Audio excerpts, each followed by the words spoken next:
entre numerosa multidão de povo, estando a rezar o terço, vimos um reflexo da costumada luz. Abriu de novo as mãos, como nos 2 meses passados. O reflexo pareceu penetrar a terra como um grande mar de fogo. E desse fogo vimos demónios e almas. Vistes o inferno, para onde vão as almas dos pobres pecadores. Para que o mundo conhecesse a paz e menos sofrimentos, Nossa Senhora disse: Virei pedir a consagração da Rússia a meu imaculado coração e a comunhão reparadora dos primeiros sábados. Se atenderem a meus pedidos, a Rússia se converterá e terão paz. E se os pedidos não fossem atendidos? Os bons serão martirizados, o Santo Padre terá muito que sofrer, várias nações serão aniquiladas. Por fim, o meu imaculado coração triunfará.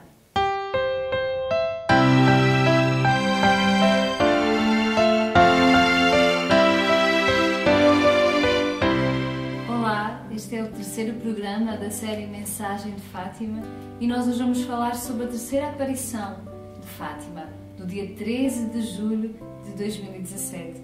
Eu sou a Margarida Costa, sou missionária da Comunidade Canção Nova e peço aos meus irmãos que se apresentem. Sou o Padre Fernando Santa Maria, da Comunidade Canção Nova. Sou a Célia Marta, da Comunidade Canção Nova. Sou o Shahir, também da Comunidade Canção Nova. Maravilha. E neste programa nós vamos falar, como eu já disse, sobre essa terceira aparição, que é uma aparição bastante complexa, não é? Uma aparição em que Nossa Senhora pede mais uma vez que se reze o terço, que convida as crianças, o Francisco, a Jacinta e a Lúcia, para oferecerem os seus sacrifícios. E também é nessa aparição que Nossa Senhora revela às crianças o segredo de Fátima, não é? Esse segredo que é tão falado, um segredo que é dividido em 3 partes. E nós vamos agora partilhar sobre isso, não é? Vamos explicar afinal que segredo é esse e que partes também são essas. Padre Fernando, afinal, qual é a primeira parte do segredo de Fátima? A primeira parte é a respeito do mistério do inferno. Muitas pessoas, quando ouvem falar sobre isso, já pensam: nossa, Deus castiga, por isso que existe o inferno. Não, em Deus não há contradição. Só existe a realidade triste do inferno, porque Deus não obriga ninguém a amá-lo, a adorá-lo, a segui-lo, a ser fiel a Ele até o fim. Então, se alguém, infelizmente, com todas as chances de salvação que a pessoa vai ter, do princípio até o término da sua vida, disser não, não, não e morrer num pecado grave, é a própria pessoa que escolhe estar longe da comunhão com Deus para sempre. Mas isso se dá ao longo da vida, mais aqui, menos ali. Então, os pastorinhos que já tinham recebido de Nossa Senhora a promessa que iam para o céu, eles que fizeram a experiência naquela luz que nós meditávamos nos primeiros programas, que é Deus, a Santíssima Trindade, agora eles estavam preparados para essa visão. É uma visão cheia de símbolos, mas que eles viram naquele mar de fogo, né, os demônios, porque o inferno foi criado para eles, mas infelizmente também as almas dos pecadores que não se arrependeram ou que não venham a se arrepender, né? Então é um mistério, o inferno, que chama a responsabilidade. Tanto que a palavra-chave para a primeira e a segunda parte do segredo, de fato, é uma palavra que chama a conversão, não é mesmo? Para uma cooperação no processo da salvação da alma, da própria alma, no processo da salvação das outras almas, porque quem busca a Deus acaba sendo instrumento de salvação de almas para os outros também. Então, essa primeira parte, de fato, daria muitos assuntos, poderíamos recorrer às passagens bíblicas, à revelação que diz desse mistério do inferno, mas penso que, para já, fica aqui uma introdução de como nós não devemos ver o mistério do inferno como uma prova de um castigo de Deus, ou como uma escolha de Deus, uma predestinação. Não, eu quero que fulano vá para o inferno. Não. Deus é misericórdia, é amor, mas nele não há contradição. Por isso ele respeita as escolhas de cada ser humano ao longo da vida e principalmente no último instante. E isso consiste na primeira parte do segredo, né? E as crianças ficaram bem assustadas. Sim. Lá está escrito, né, nas memórias da Ana Lúcia, que ficaram sentindo um grande susto e pavor, ainda bem, né, que Nossa Senhora já lhes tinha prometido o céu. Exatamente. E ficando já a saber da primeira parte, entramos na segunda parte do segredo, que tem a ver com, Célia, essa segunda parte. Então, a segunda parte do segredo, ela é grande alegria para nós, não é? Sim. Porque Nossa Senhora, na segunda parte, vem pedir a devoção ao Imaculado Coração de Maria. Seria isso, não é? Na Bíblia, quando fala de coração, fala da sede dos sentimentos, da razão. Então, nós temos o coração aqui como símbolo da pessoa na sua totalidade. Então, quando nós falamos do coração de Maria, nós falamos de Maria, em todo o seu ser. Imaculado, porque ele é sem mácula, porque ele é sem pecado. E quando na Bíblia fala em Mateus 5 que os puros de coração verão a Deus, não houve ninguém mais puro que Nossa Senhora, não houve ninguém mais imaculado. Então, quando Nossa Senhora pede essa devoção ao coração dela, é uma devoção de imitação, para que nós olhemos para o coração de Maria, para que nós olhemos para as suas virtudes e a imitemos, porque ela também soube agradar a Deus, né? Ela no seu sim se despojou, então é mais um apelo de mãe que diz assim: meu filho, minha filha, coloca os olhos em mim e imita-me, né? Eu sou o caminho que leva até Deus, né? Nossa Senhora é esse caminho tão seguro para nós que nos leva até Deus. Que nós temos. É bom lembrar aquela passagem das bem-aventuranças, né? Onde Jesus disse que os puros de coração verão a Deus, né? Então Nossa Senhora tinha essa comunhão com Deus, não que ela tivesse uma visão no tempo já do mistério da Trindade, aquela visão, aquela experiência que só é possível no céu, mas o jeito dela é se portar, as escolhas, porque o coração é essa sede também das decisões, era sempre de acordo com a vontade de Deus. Aí o sim de Maria, o fiat de Maria, que é modelar para todos nós. E nessa segunda parte do segredo, Nossa Senhora pede a devoção ao seu Imaculado Coração, mas ela também fala da Rússia. Então, na época, a Rússia ela vivia no comunismo ateu, então Nossa Senhora vem pedir também isso, né? Que se consagrasse a Rússia para que houvesse essa conversão, né? Para que houvesse essa salvação também para a Rússia e, em consequência, para todo o mundo, né? Porque Nossa Senhora, quando ela pede a consagração, ela vem pedir isso para a salvação das almas e para que haja paz no mundo, para que acabe a guerra. Sim, na altura decorria a Primeira Guerra Mundial, exatamente. Né? Foi de 14 até 1918. Muito bem, e Nossa Senhora também fala da devoção reparadora, né? Dos 5 primeiros sábados, mas Chair, nós vamos abordar isso. Sim, nos próximos programas, até porque faz parte do coro mariano de Nossa Senhora, né? Mas assim, há que ressaltar essa beleza de Nossa Senhora que nos vem trazer todas essas particularidades para a nossa conversão, para a salvação da nossa alma, né? Toda essa visão do inferno, todas essas questões que a Célia acabou apresentando da sua devoção, é simplesmente para a nossa conversão, para a nossa salvação. Então isso é muito belo, essa mensagem de Fátima nesse sentido. E atual. Sim, ela está válida, muito válida para os dias de hoje. E caso nós não aderíssemos a essa devoção, se não atendêssemos esse pedido de Nossa Senhora apresenta consequências, né? Caso haja adesão, caso não haja, não é assim? E consequências bem negativas, né? A Segunda Guerra Mundial, ou seja, um conflito ainda maior, que sabemos que ocorreu, né? A Igreja, que seria perseguida ainda mais, a Igreja sempre foi perseguida, mas no século XX poderia acontecer a maior perseguição, e que infelizmente ocorreu, até chamado o século dos mártires, né? Os bons seriam martirizados, cidades devastadas, então outra expressão, né? As nações serão aniquiladas. Aniquiladas é mais que devastadas.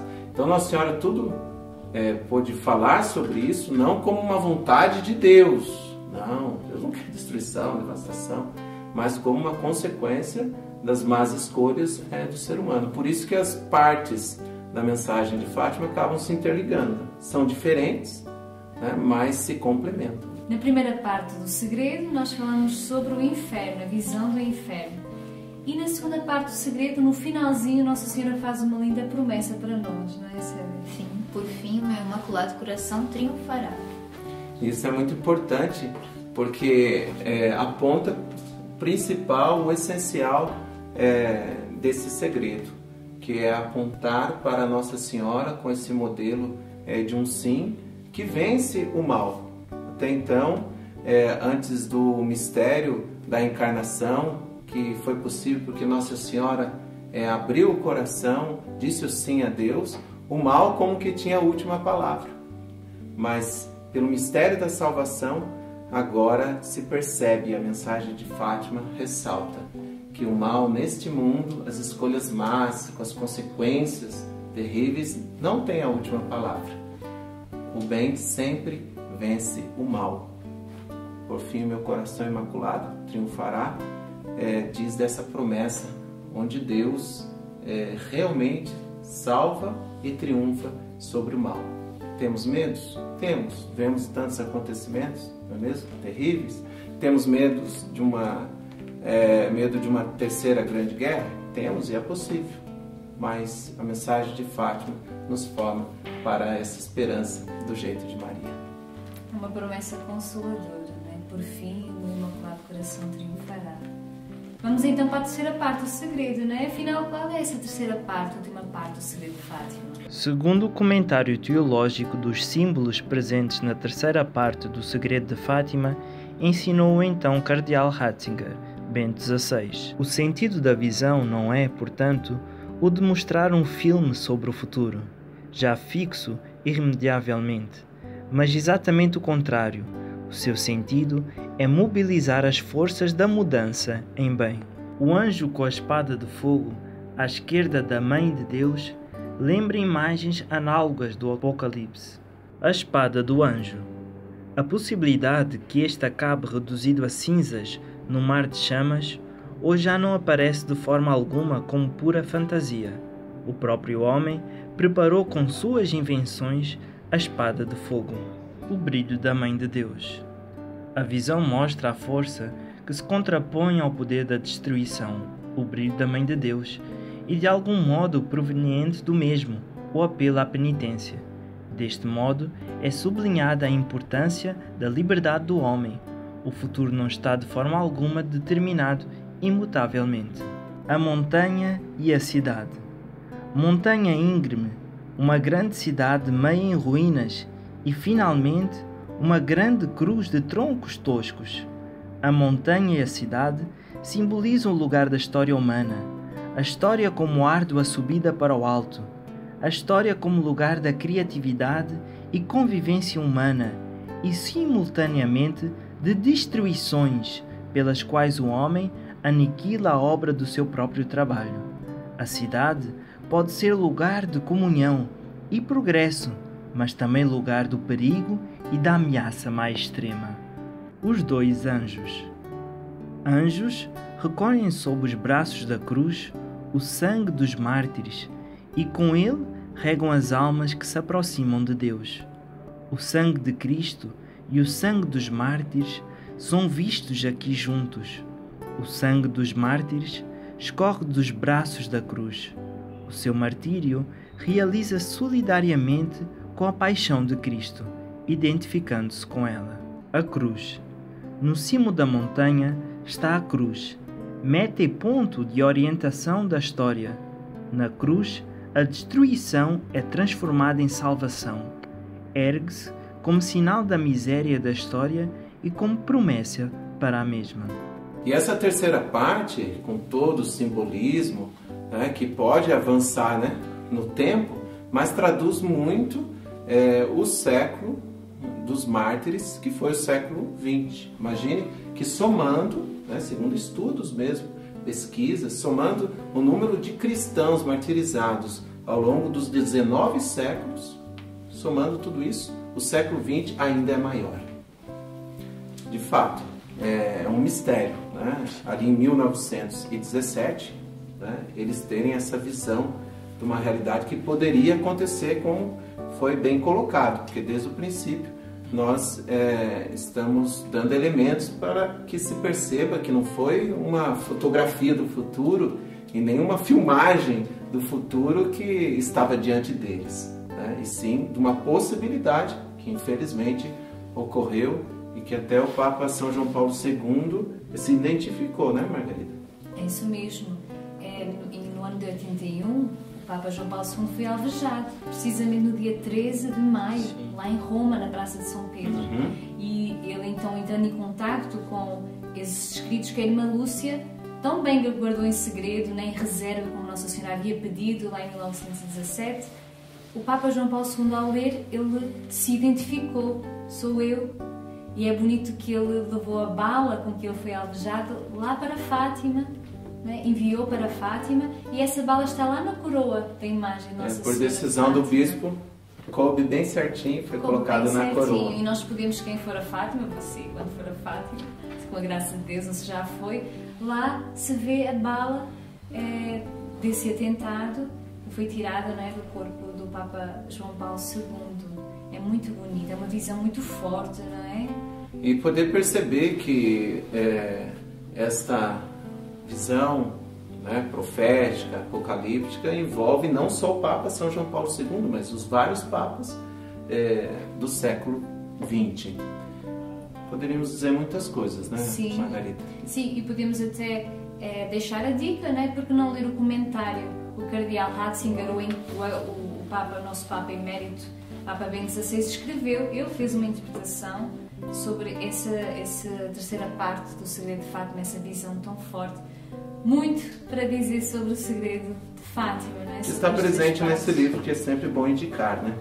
Memórias da irmã Lúcia. Foi acrescentado como apêndice também esse comentário teológico. Nós nos baseamos também nele, né? Não assim a decorar, mas uma das fontes para nossa partilha aqui. É uma introdução, né? Um incentivo para você depois pesquisar ainda mais.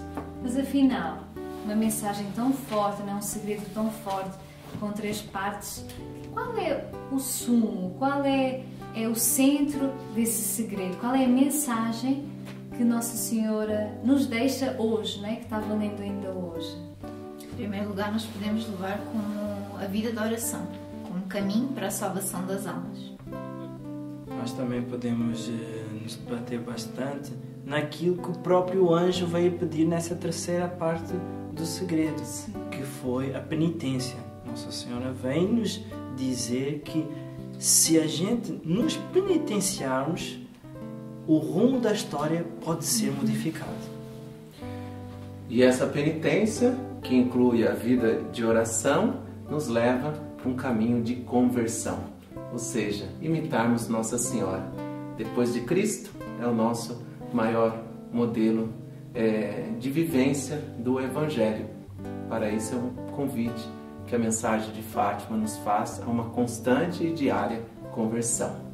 A mensagem de Fátima é um convite à conversão. É uma oportunidade que o Pai nos dá de nós retomarmos, de nós nos convertermos e, como filhos, né, nos deixarmos amar por Ele e também pela Mãe. Nós temos uma Mãe. O Papa Francisco disse há poucos dias, lá na canonização do Francisco e da Jacinta, temos Mãe. E todo mundo aplaudiu, a dizer a verdade, ainda bem. Foi lindo, foi lindo. E para terminar, vamos então rezar essa oração que Nossa Senhora ensinou às 3 pastorinhas. Vamos lá? Uma oração que ela recomendou que rezasse sempre no terço e que muitos rezam e nem sabem que vem da mensagem de Fátima. Mas antes disso, eu quero convidar a permanecer connosco, assista aos nossos programas desta série Mensagem de Fátima, que estão indo para o ar dia 13, cada 13 de cada mês, estão saindo, então acompanhe. E no próximo vamos falar sobre a aparição de agosto. Acompanhe. Ó meu Jesus, perdoai-nos, livrai-nos do fogo do inferno, levai as almas todas para os céus e socorrei principalmente as que mais precisarem. O Senhor esteja convosco. Ele está no meio de nós. Por intercessão do coração imaculado da Virgem Maria, dos santos Francisco e Jacinta Marta, desça sobre vós a bênção do Deus Todo-Poderoso, Pai, Filho e Espírito Santo. Amém.